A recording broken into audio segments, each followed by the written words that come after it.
एक ओर बसपा की राष्ट्रीय कार्यकारिणी की बैठक, दूसरी ओर चंद्रशेखर ने बुला लिया प्रेस कॉन्फ्रेंस। चंद्रशेखर के इस ऐलान से बढ़ेगी मायावती की टेंशन। अब क्या होगा मायावती का अगला कदम?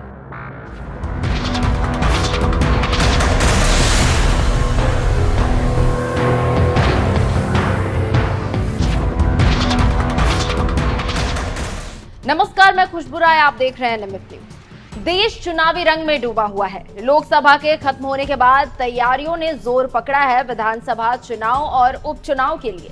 सभी पार्टियां अपने अपने वोट को बढ़ाने के लिए अटूट प्रयास कर रही है।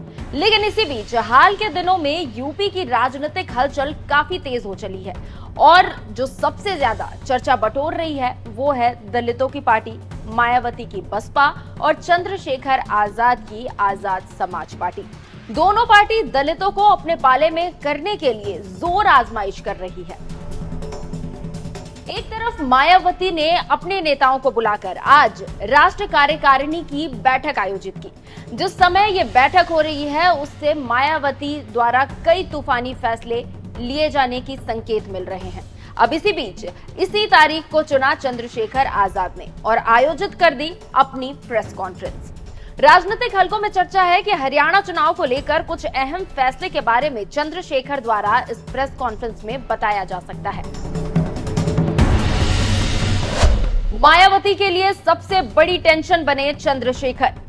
मायावती और उनकी पार्टी के लिए अगर चुनावों में कोई खतरा है तो वो है चंद्रशेखर और उनकी पार्टी। मायावती के लिए सबसे बड़ी संकट और परेशानी है तो वो है चंद्रशेखर। कैसे, इस पर पूरी बात समझाते हैं आपको। देखिए, जब लोकसभा चुनाव हुए तो चंद्रशेखर ने भारी मतों से नगीना सीट से बम्पर जीत हासिल कर ये साबित कर दिया कि वोटों में सेंधमारी में वो अब पक्के खिलाड़ी हो चुके हैं। जाटव और खासकर दलित युवाओं को उनका अंदाज, उनका काम करने का तरीका काफी ज्यादा पसंद आ रहा है। जिस तरीके से सदन से लेकर सड़क तक चंद्रशेखर ने अपने तल्ख रवैये से अपनी बातों और दलितों के लिए आवाज उठाने का काम किया है, उनके ये तेवर युवाओं को खूब भा रहे हैं। अब चंद्रशेखर मायावती के लिए और भी ज्यादा बड़ी परेशानी खड़ी करने की तैयारी कर रहे हैं।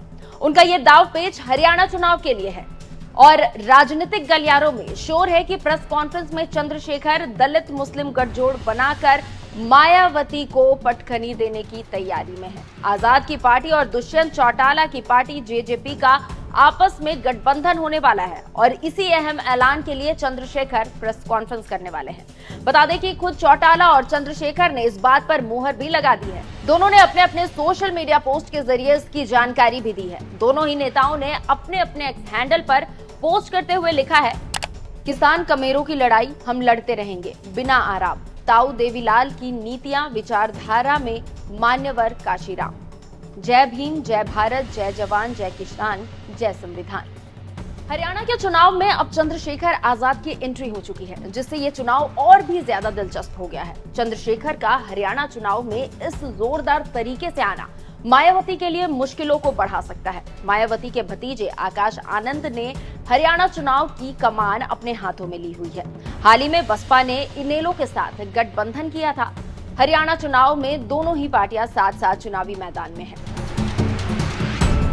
चंद्रशेखर के इस तरीके से हरियाणा चुनाव के लिए कमर कसना बीजेपी और कांग्रेस के लिए तो टेंशन की बात है ही, पर सबसे बड़ी चुनौती है मायावती के लिए, क्योंकि दोनों ही पार्टियों का वोट बैंक है दलित समुदाय और चंद्रशेखर के आ जाने से वोट बैंक जो है वो दो भागों में बंट जाएगा। इसके अलावा अगर हम यूपी में होने वाले उपचुनाव पर भी नजर डालें तो चंद्रशेखर और मायावती दलित वोटों के लिए खींचातान की स्थिति में दिखाई पड़ते हैं। दोनों एक दूसरे को पटखनी देने के लिए शाम दाम दंड भेद आजमा रहे हैं। खैर, जिस तरीके से चंद्रशेखर अपने प्यादे तैयार कर रहे हैं वो मायावती के लिए बेहद घातक माने जा रहे हैं। आप चंद्रशेखर की हरियाणा चुनाव में एंट्री को किस तरीके से देखते हैं और मायावती के लिए कितना घातक साबित हो सकता है? कमेंट कर अपनी राय हमें जरूर बताएं। नमस्कार।